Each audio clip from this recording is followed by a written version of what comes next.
Fala galera, tudo certo? Pra quem não me conhece, eu sou o João e o vídeo que a gente vem assistir aqui hoje é do canal Supernovas, o significado do D, a origem de Joy Boy e o mistério do chapéu de palha gigante One Piece.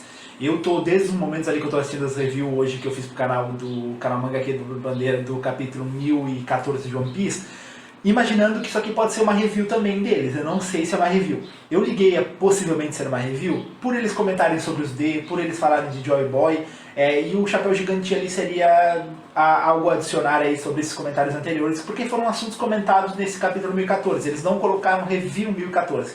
Talvez porque não seja diretamente uma review do capítulo 1014 que eles vão fazer aqui, mas pode ser que eles vão falar sobre o assunto porque foi o assunto que saiu aí no capítulo 1014 e eles acharam interessante fazer no vídeo. Bom, bora ver então como que ficou esse assunto que eles vão comentar aí. Eu fiz umas teorias bem legais aí, vamos ver se, caso eles adicionem, eu já comento aí essa teoria. Se vocês estiverem gostando do react aqui do canal, não esqueçam de deixar um like, se inscrever no canal, ativar o sininho pra receber as notificações. Sem mais enrolação, bora pro vídeo. Você é a lua que não conhece o amanhecer, que o seu propósito seja cumprido. Projete as 9 sombras na noite estrelada de 20 anos, e então você verá o brilho do amanhecer.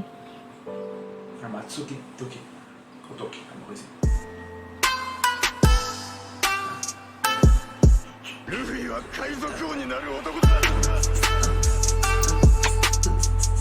Essa vai ser muito legal.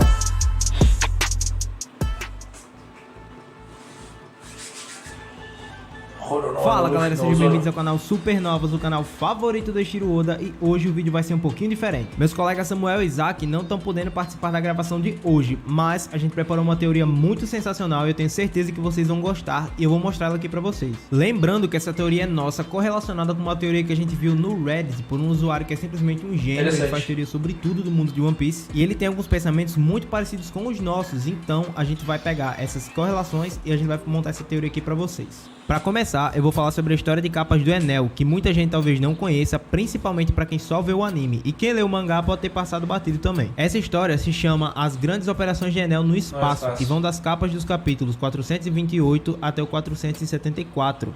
Eu particularmente não acompanhei a história do Enel aí na história de capa. O que eu sei da história é por alguns vídeos que eu vi, principalmente lá do canal do Mugiwara, que ele faz resumos, né, das histórias de capa. Depois disso, a gente entra para as teorias pesadas desse vídeo. A história começa exatamente após os acontecimentos do capítulo 300, quando Enel sobe na Maxim e parte para Fairyvert, que é a lua. Enel chega à lua com Maxim e andando pelas crateras da lua, ele se depara com um ser esquisito. Ele o ataca, mas o ser se levanta. Seu nome é Space, um pequeno robô. Eles andam juntos pela lua até que juntos encontram os amigos de Space, todos caídos ao chão. Enel é atacado por um pirata espacial, revelando que eles existem, e Enel facilmente os derrota. Uma explosão acontece e ele, furioso, vai até lá. Chegando lá, Enel descobre um bando de piratas espaciais que estava escavando os ruínas lunares. Descobrimos que Space e seus amigos vieram da Terra depois da morte de seu mestre, o professor Tsukimi. Agora eu me dei de conta que esse Space parece ter uma certa semelhança com o Chopper, não tem? Tipo, uma certinha semelhança. E significa o observador da lua, e foi ele quem os criou. Ele morava na ilha Karakuri, que é a mesma ilha natal de Vegapunk, e onde Frank foi enviado no time skip. Vale notar que a casa onde Tsukimi mora é a mesma casa do estilo japonês, como as casas do país de Wano. Space e seus amigos tinham ido pra lua para se vingar da morte do professor Tsukimi, que havia morrido engasgado com um bolinho após ver uma explosão na lua. Enel então, ao chegar, se depara com um bando de piratas espaciais e derrota todos eles. Após isso, ele continua a vagar pela lua até encontrar uma caverna muito grande. Ao entrar nessa caverna, ele se depara com toda uma cidade em ruínas, onde provavelmente uma civilização antiga viveu. Usando a sua energia, ele liga toda a cidade e acaba ligando um exército de robôs iguais a Space e seus amigos. Quando Enel começa a vagar na cidade, ele vê alguns escritos nas paredes, e esses escritos a gente consegue ver na história de capas, e é aí que a teoria começa. Através desses escritos, podemos ver que a origem do povo do céu é da lua, é de lá que eles vieram, e foram eles que criaram esses robôs. E cara, essas imagens podem ter revelado muito mais coisas do que vocês imaginam. Vamos lá. Para começar, na primeira a gente consegue ver 3 raças de pessoas aladas, cada um diferente uns dos outros. 2 deles estão criando os robôs que a gente vê nessa cidade, né? Esses exército de robôs que o Enel viu. Um deles tem uma espécie de roupa que representa um animal, o outro tem uma roupa muito bem vestida, inclusive ele tem sandálias, é o único dele que tem sandálias e uma roupa muito diferente, ele tem uma espécie de kimono, uma túnica. E o terceiro é muito parecido com todos aqueles do povo do céu, com aquelas anteninhas em suas cabeças. E nesse círculo que eles estão, parece muito ser a cidade em que Enel está, porque tem um círculo de energia em cima deles, então aquele círculo representa toda a cidade. Porém, se você pegar essa imagem e colocar de cabeça para baixo, o que é que isso parece? E outro detalhe muito interessante, se você prestar atenção no canto inferior esquerdo, você consegue ver um deles descendo. Ele tá saindo da cidade, descendo da lua primeiro. Não dá pra ver se ele tem asas ou qualquer outro tipo de coisa, apenas dá pra ver um pouquinho do seu rosto e o estilo do seu chapéu, que tem apenas uma listra e um símbolo circular, que também lembra muito uma coisa, né? Cara, essa informação de cada um deles ter uma roupa diferente, representar algo diferente. Inclusive, esse que desceu primeiro da lua vai ser muito importante, então guardem bem isso. Já na segunda imagem que o Enel vê, a gente pode ver os 3 seres que tinham ficado na lua e eles estão descendo. Os robôs estão tristes se despedindo, assim como eles. E nessa história de capa, fala o seguinte, que eles estão descendo da lua pela falta de recursos. Eles estão indo pro planeta azul, o planeta Terra, porque na lua já não tem mais recursos para eles. Então a história de capas termina depois de Enel ter despertado as ruínas lunares e ter formado um exército de robôs só pra ele. Cara, eu acho que quando Enel voltar pra história, e ele vai voltar com certeza, vai ser um ponto de virada muito importante. Mas vamos seguir aqui pro vídeo. Tem algumas coisas muito interessantes que a gente pode descobrir de toda essa aventura do Enel e eu vou listar elas aqui pra vocês. Pra começar, existem piratas fora da Terra e isso é muito revelador. Também pelo fato do povo do céu ter vindo da lua, isso é sensacional. E eu acho que uma das principais coisas é o fato do povo da ilha de Karakuri ter essa informação do exército e dos robôs do povo da lua. Isso é muito incrível porque é da ilha de onde veio o Vegapunk. E a gente sabe que o Vegapunk criou o exército de PX, então ele pode ter se inspirado nessa tecnologia da lua pra criar o seu exército. E cara, isso pra mim é quase certeza. E depois do fim dessa história de capas muito misteriosa, vamos pra teoria. E eu queria falar aqui com vocês das 7 luas do globo de One Piece. No mundo de One Piece já houve pelo menos 7 luas ou 7 satélites que orbitavam o planeta. E no presente só existe uma lua, que é onde está o Enel. A gente sabe disso através do globo, que está presente na árvore do conhecimento lá de Ohara, ou estava, né? E sabendo que eles são considerados a maior fonte de história desse universo, dá pra dizer que o modelo desse globo é verdadeiro. Porém, só existe uma única lua no nosso mundo agora. Então o que é que a gente pode tirar e o que é que a gente pode ver de mistérios nessa lua? Eu vou explorar aqui com vocês todos esses mistérios, examinando algumas culturas do mundo de One Piece que tem a lua como referência. E o primeiro que eu quero falar aqui é o povo do céu, cujos ancestrais vêm da lua que resta, como a gente viu, né, quando o Enel viu aquelas gravuras nas ruínas lunares. O segundo são os Minks, que tem poder, né, eles viram Sulong quando eles olham para a lua cheia. E todas as famílias reais de Wano, menos os Kurozumi, contêm o kanji japonês, né, para lua em seus nomes. E mais pra frente eu vou contar como o Di se encaixa nisso tudo. Porém, existe uma coisa que liga todas essas 3 culturas em um só propósito. Todas essas culturas que têm laços com a lua também mostraram a propriedade em preservar a verdadeira história do mundo através dos Poneglyph. Os Kozuki são os criadores dos Poneglyph e tanto os Minks quanto os Shandians se dedicaram a protegê-los. Vemos isso em Skypiea e em Zou. Isso provavelmente os torna aliados dos Di no passado e inimigos do governo mundial desde então. Também é muito interessante notar que todas as ilhas desses povos estão isoladas do mundo. Skypiea está isolada no céu, Zou está isolada acima de Zunisha e Wano foi fechada para o mundo. E isso pode indicar que eles, Minks, povo de Wano e os Shandians, junto com os Di, também provavelmente os Tritões, tiveram conflito com os 20 reinos no passado e eles perderam. Como bem sabemos, isso pode ser o poder terrível que Oden mencionou antes da sua morte, que foi o motivo do isolamento de Wano. O povo do céu deixou a lua por falta de recursos, mas antes disso, era um lugar próspero, como vimos na história de Enel. Mas e se eles não foram os únicos? Se outras luas não existem mais, quem é que vivia nelas? Em o próximo vídeo vamos falar sobre a destruição das demais luas e como isso pode influenciar na origem de todas as raças do mundo de One Piece, inclusive no magnetismo da Grand Line.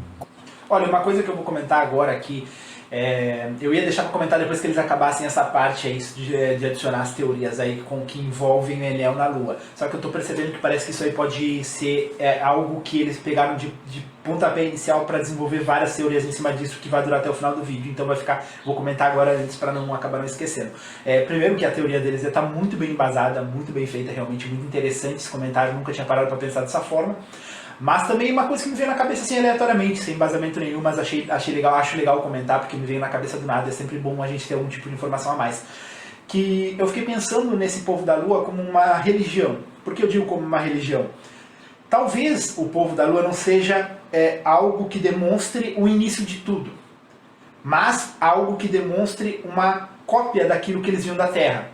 talvez as escrituras aquelas na parede, o formato de se virar ao contrário do chapéu, as cores do chapéu que vale ressaltar, uma cor amarela na linha, no meio uma parte azul, tudo se ligaria talvez a algo, quem saiba, eles terem desenvolvido algum tipo de crença pelos povos da Terra, visto que eles, na época que eles surgiram, os povos da Lua os povos se mudaram para esse lugar, eles viam a Terra e viam as pessoas talvez como sendo um lugar muito maior, que é muito maior que a Lua, logicamente. Visto esse lugar, eles desenvolvessem algum tipo de crença por essas pessoas. E essas pessoas que estavam lá vendo as pessoas da Terra, desse passado que hoje estão na parede, seriam pessoas que começaram a viver como aquele povo. E esse povo seria qual? Seria o povo antigo, o povo que talvez viveu no século perdido e por isso se gravou nas paredes. Aquelas paredes ali seriam importantes como algo para mostrar o que foi perdido no século passado. Talvez o Enel tenha encontrado algo que só o One Piece vai revelar, que lá em cima está a história do século passado, e que não que eles façam parte do século passado e de toda a história, mas que eles saibam essa história, porque eles tenham que, como algum tipo de religião, levado isso para eles. Eles tenham adotados desse mundo terrestre as coisas que eles viam porque eles acharam muito boas, muito legais, e levaram isso até hoje, evoluindo e depois deixando ali em escrituras e tal, que revele o passado que está sendo escondido pela Marinha. Quem sabe a própria Marinha também não sabe que está lá em cima, ou que ainda existe alguém lá em cima que saiba sobre todo esse passado, porque eles viveram como essas pessoas da Terra viviam, porque eles acreditavam que eram pessoas, sei lá, como eu digo, comparando religiões, pessoas mais superiores, ou pessoas na qual eles gostariam de seguir a forma de viver ou coisa assim, entendeu? É só um comentário aleatório, uma coisa que eu pensei aqui na hora, mas achei interessante comentar. Comentem aí embaixo se vocês querem, mas vamos focar aqui nas 4 raças que eu citei pra vocês. Levando em consideração a visão do povo do céu sobre a lua, que lá tem o infinito verde, como diz Enel no capítulo 300, e que eles vieram de lá, será que as outras 3 raças e culturas também não vieram de alguma lua? Hoje em dia nós vemos essas 3 raças juntas em uma grande aliança no país de Wano, e essa aliança é a aliança Pirata Mink Samurai. Olha, só adicionando mais uma coisinha ao que eu comentei, que é exatamente o que ele está falando agora, eu acho que é o momento perfeito.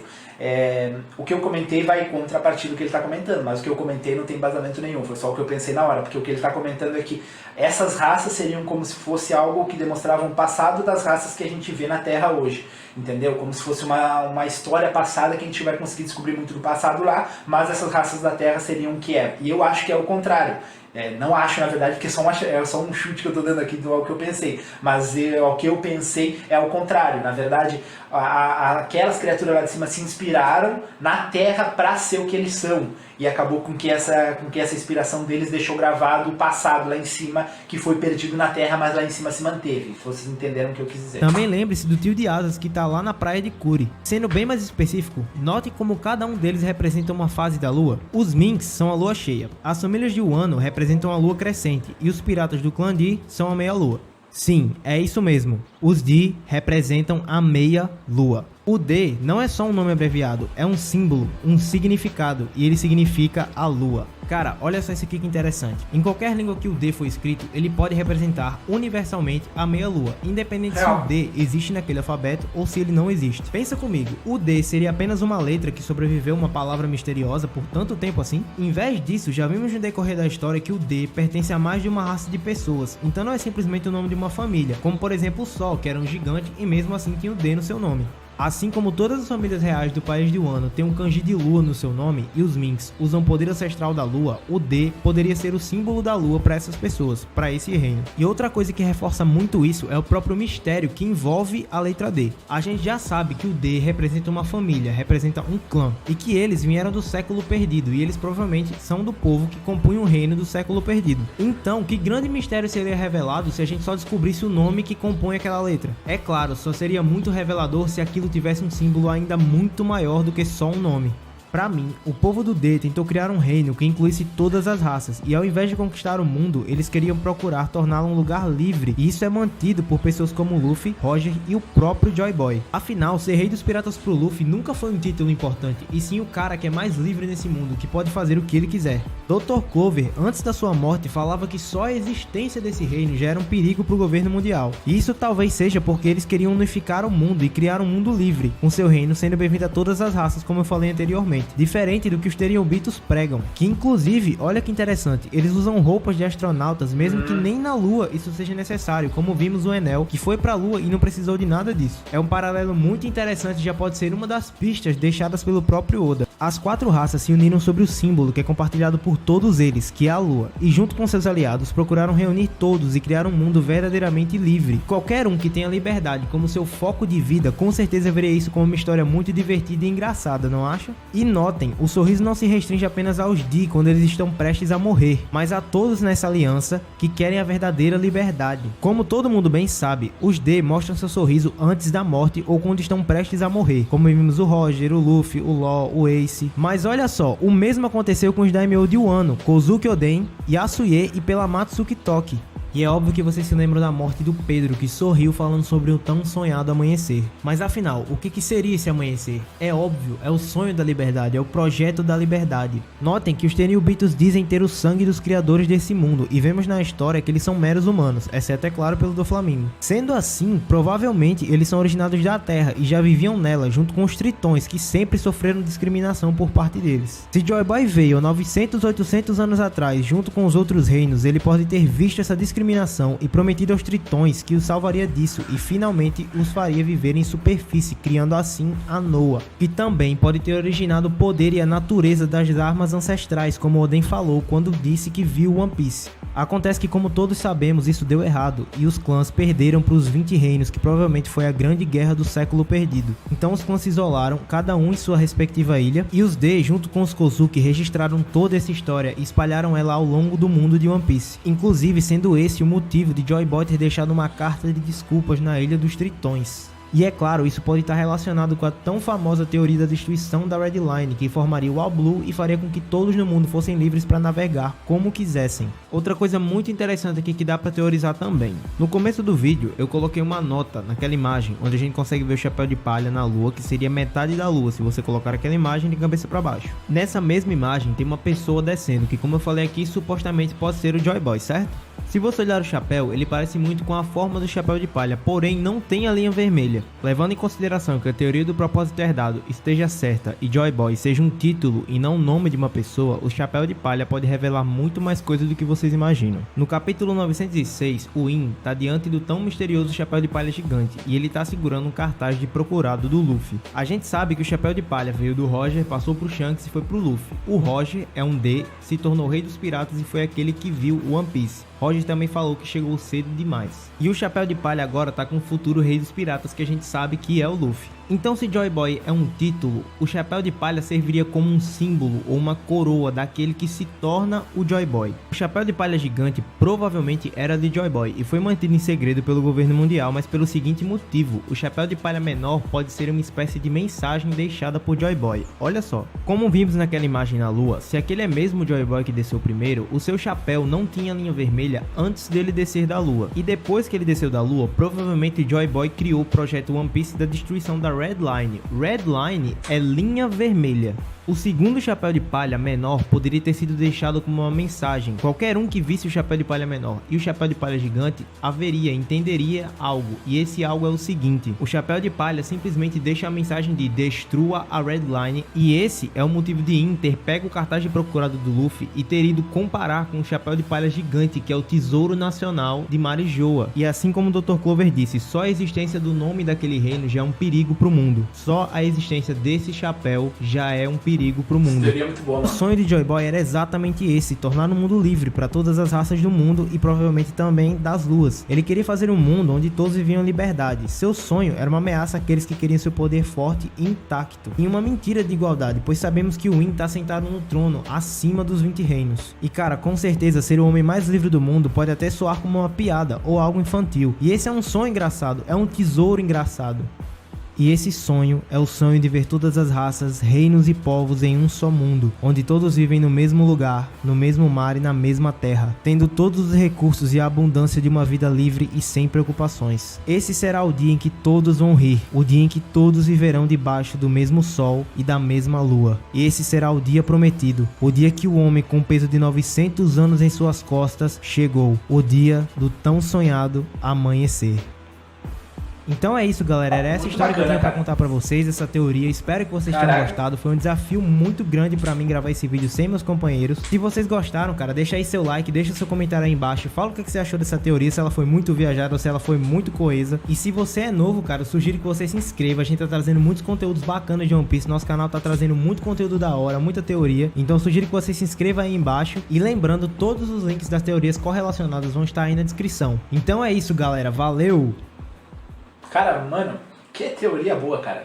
Nossa, os caras desenvolveram... Nossa, claro que eles pegaram aí desses lugares também... algum desse lugar que tem uns caras que comentam e tal. Eles disseram que pensam meio que igual. Achei muito legal, cara. Muito legal, realmente. Muito interessante que, tipo assim, a teoria ela não se liga só a um ponto. Ela se liga de início a fim. De início a fim. Como que eu poderia adicionar o chapéu de palha ao que eu pensei aleatoriamente aí durante o vídeo? Eu adicionaria o chapéu de palha, acho que eu não lembro se eu comentei, mas cada linha, cada momento, até tem uma parte lá que mostra que o meio é azul, representaria alguma coisa da Terra, representaria o chapéu de palha em si, ele representaria algo que na época que esse povo surgiu, lá embaixo o povo vivia e tinha esse chapéu, ele possuía alguma importância já, que possivelmente vai ser explicada, que existe sim a importância do chapéu de palha aqui, ou pode ser explicada pela teoria dele aqui, que é muito bom, que é muito boa, ou pela loucura que eu acabei de comentar no meio do vídeo, que também é interessante de sempre pensar algo diferente. E eu vou adicionar aqui que eles não adicionaram, né, que eu achei que seria comentário separado sobre cada uma das coisas da descrição, que eu falei sobre o capítulo 1014, né, que é relacionado à teoria que eu fiz aí, que é um spoiler que eu vou dar pra vocês, porque é algo que vai acontecer, então, se fosse vocês fecharam o vídeo, porque, né, vocês não vão querer saber o que vai acontecer futuramente em One Piece, né, eu não gostaria de saber, eu gostaria de acompanhar até acontecer, mas eu tenho que falar aqui porque o Oda me ligou e pô, eu falei pra ele, cara, não vou poder guardar isso porque essa é muito boa, tá ligado? Então vou ter que comentar aqui pra você, não adianta. Não adianta. Bom, mas vamos ver então. Essa é uma loucuragem aqui também, eu acho interessante comentar, porque não sei se tem contexto de existência pra funcionar, mas é muito legal, eu garanto. Que é relacionado a, quando eu tava vendo o vídeo do Mangaka, ele comentou um negócio relacionado a talvez o Joy Boy não seja o Joy Boy em si, mas um título. Ou seja, quando o Kaido falou, você não pode se tornar Joy Boy, seria, você não pode ter o título de Joy Boy, não, você não pode se tornar o que Joy Boy foi, entendeu? E isso eu achei interessante, só nesse contexto já me fez adicionar várias coisas que seriam legais. Primeiro, talvez, eu depois vi o Bruno Bandeira também comentando que o Roger poderia ser ou não Joy Boy também, e eu já adicionei uma parada muito louca, muito absurda, que eu acho legal só pelo fato de eu ter pensado nisso, que é relacionado a talvez o Roger não ter sido o Rei dos Piratas de verdade. E vocês vão entender agora. E talvez o primeiro Rei dos Piratas agora, o Rei dos Piratas que vai se consagrar de verdade, seja o Luffy, e ele descubra isso, que Roger não foi Rei dos Piratas quando ele se torne o Rei dos Piratas, encontre o One Piece, etc. Talvez no momento que o Roger encontrou o One Piece, ele tenha rido e falado que aquele não era o momento dele estar ali, não era a pessoa que deveria estar ali, não tinha chegado ainda o momento exato, porque a pessoa que deveria estar ali é a pessoa que possui o título de Joy Boy. E tenha se criado por trás do próprio Roger um negócio de que eu sou o Rei dos Piratas para influenciar as próximas gerações a continuarem seguindo atrás desse tesouro e se tornarem Joy Boy, consecutivamente encontrando o tesouro e sendo verdadeiramente o Rei dos Piratas. Ou seja, Joy Boy, Roger não teria sido o Rei dos Piratas, mas teria feito tudo o que fez para incentivar as novas gerações. E a Marinha, vocês vão dizer, a Marinha saberia ou não saberia disso? A Marinha saberia que precisaria ser Joy Boy, mas a Marinha sabia também que Roger não era, que Roger não tinha se tornado, mas a Marinha quis acabar com ele porque ele estava incentivando a nova geração. Isso se encaixaria também atualmente. A gente acredita que a Marinha não vai atrás dos Yonkos, por causa que os Yonkos têm um poder grande comparado à Marinha e seria muita perda fazer isso. Mas se a Marinha realmente tem medo de tudo que acontece, eles deveriam se mover mais. E talvez eles não se movam mais, porque eles ainda não enxergaram ninguém com a imagem de Joy Boy. E por isso que eles não se movam. Talvez em algum momento até seja revelado que agora a Marinha está se movendo porque um possível Joy Boy surgiu, que talvez seja Luffy. E também se ligaria ao ponto de que por que o Barba Branca resolveu não se tornar o Rei dos Piratas? Porque que a nossa visão que nós temos até agora é que o Barba Branca não almejava esse sonho. Ele tinha um sonho de ter de construir uma família na tripulação e era isso que ele queria. Mas não podemos esquecer que o Roger foi falar com ele antes de ir para a ilha onde ele seria sacrificado. E eles tiveram uma conversa que até hoje a gente não sabe exatamente o que foi. E se naquele momento não foi colocado ali que o Roger, o Barba Branca toda a história do que o Roger descobriu sobre ser Joy Boy não fosse colocado para ele, e com esse momento ele não fosse mais atrás desse sonho de se tornar o rei dos piratas. Por causa que ele soubesse ou não pensasse mais em quem sabe encontrar esse tesouro. Porque ele não poderia ser o Joy Boy também, por causa que, sei lá, por alguma questão de já na idade que ele possuía não dar mais para ele ser, ou por ele já não ter feito tais coisas não poderia ser.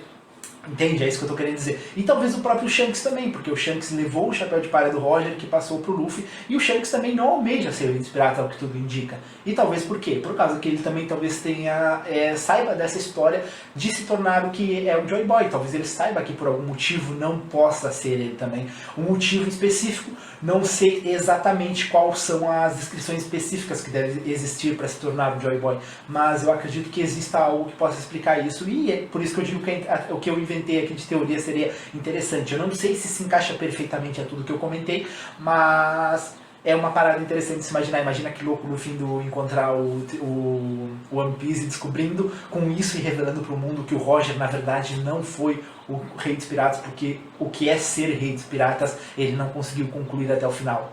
Imagina que louco, muito bravo, cara. Bom, galera, mas aí comentem o que vocês acharam desse vídeo, espero que tenham gostado. Se vocês tiverem gostado, não esqueçam de deixar um like, se inscrever no canal, ativar o sininho para receber as notificações e até a próxima. Falou!